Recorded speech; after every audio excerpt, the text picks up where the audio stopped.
Hello everyone, मैं हूं प्रदीप और आप देख रहे हैं माय सॉल्यूशन। आज के इस वीडियो में हम बात करेंगे अर्थमेटिक प्रोग्रेशन की। Okay, so already I have written arithmetic progressions. If I talk about the definition, so definition says that a sequence in which the difference between a term and its preceding term is always a constant. Now if I talk about the definitions, there is a term sequence. So first of all, we will understand what is sequence. Okay, so let me explain to you what is a sequence. Okay, so sequence means, sequence I'm writing here, sequence. Okay, sequence means arrangements of number. जब हम नंबरों को arrange करते हैं एक खास नियम के तहत, एक खास रूल के तहत, तो उसको हम सीक्वेंस कहते हैं। ठीक है, मैं दिखाता हूँ आपको। जैसे मैंने ले लिया यहाँ पे 1, फिर 3, फिर 5, देन 7, 9, 11 एंड सो ऑन। तो जब आप इस अरेंजमेंट को देखेंगे तो हम ऑब्जर्व कर पा रहे हैं कि एक में दो जोड़ने से तीन आया है। ठीक है, फिर इसमें दो ऐड करेंगे तो 5, फिर 5 में दो ऐड करेंगे तो 7, 7 में दो ऐड किए हैं 9, 9 में दो ऐड किए 11, और दो ऐड करते जाएंगे और हमें नेक्स्ट नंबर मिलता हुआ जाएगा। तो ये एक निश्चित नियम के तहत लिखा गया है, एक डिफाइंड रूल के तहत लिखा गया है। दैट इज वाई ये जो अरेंजमेंट ऑफ नंबर्स है ये एक तरह का सीक्वेंस है। तो जो भी इस तरह का अरेंजमेंट हमें देखने को मिलता है वो सारे के सारे क्या है, सीक्वेंस है। आइए और एग्जांपल लेते हैं। जैसे यहाँ पे 2, 4, 8, 16, 32 एंड सो ऑन। यहाँ पे हम देखेंगे कि हर नंबर डबल होते गया है, तो नेक्स्ट नंबर क्या आएगा हमें पता है कि 64 आएगा। ठीक है, तो ये भी एक निश्चित नियम से लिखा गया है, तो ये भी एक सीक्वेंस ही है। ठीक है, एक और एग्जांपल लेते हैं। 1, 1/2, 1/3, 1/4, 1/5, 1/6 एंड सो ऑन।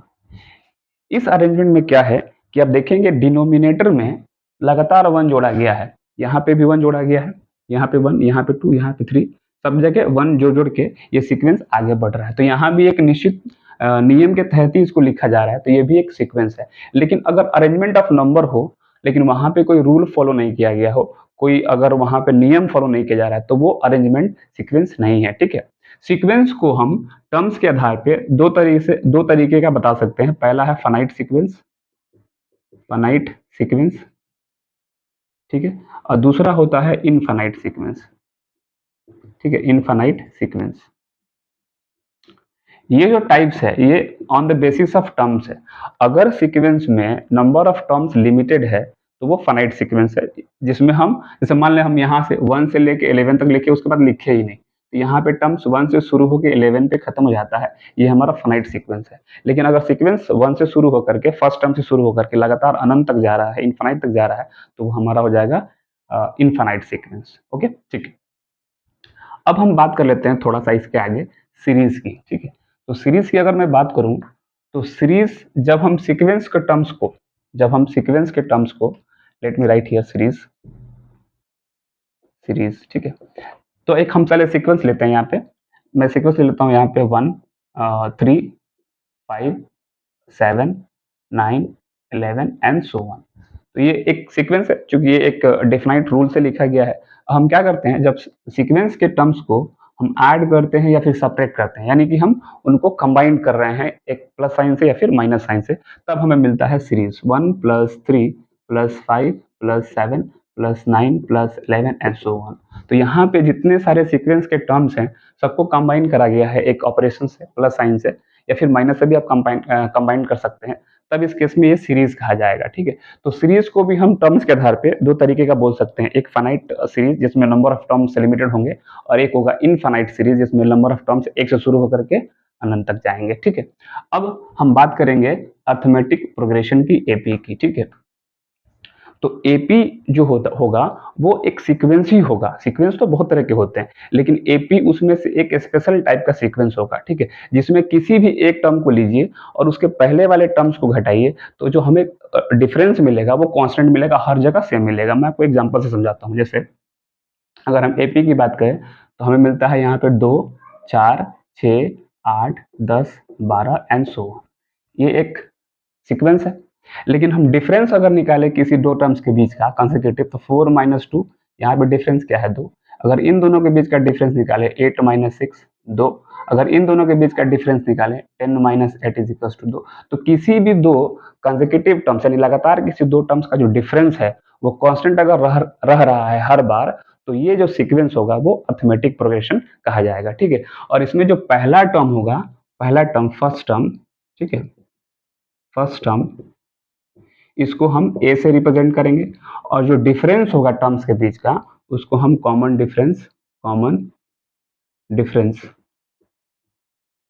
ठीक है, कॉमन डिफरेंस कहेंगे और इसको हम डी से रिप्रेजेंट करेंगे। ठीक है, तो जो डिफरेंस आएगा वो डी होगा, जो फर्स्ट टर्म होगा उसको टी1 या फिर ए भी हम उसको कर सकते हैं। ठीक है, चलिए, तो अब हम यहाँ पे एपी में जनरल टर्म यानी nth टर्म पता करने की कोशिश करेंगे।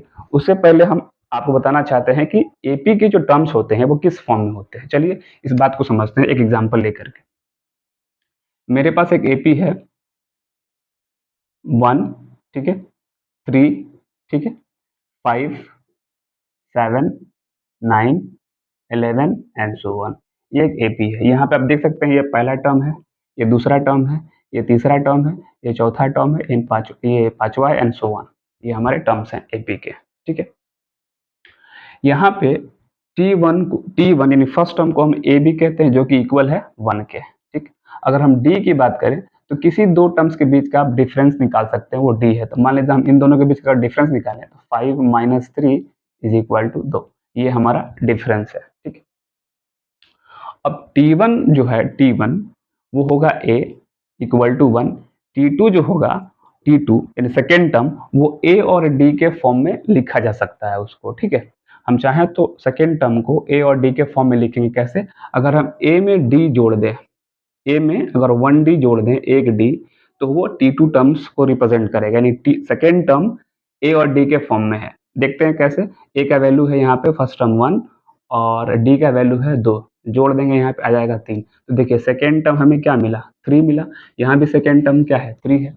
उसी तरीके से हम चाहें तो T3 भी निकाल सकते हैं। कैसे? तो ए में अगर हम 2d जोड़ दें तब, यानी थर्ड टर्म ए प्लस डी के फॉर्म में, तो ए का वैल्यू हो गया 1 प्लस 2 इंटू डी का वैल्यू आ जाएगा यहाँ पे 2, ये जाएगा 1 प्लस 4 इज इक्वल टू 5। ये थर्ड टर्म 5 यहाँ आ गया, यहाँ भी आप देख सकते हैं थर्ड टर्म 5।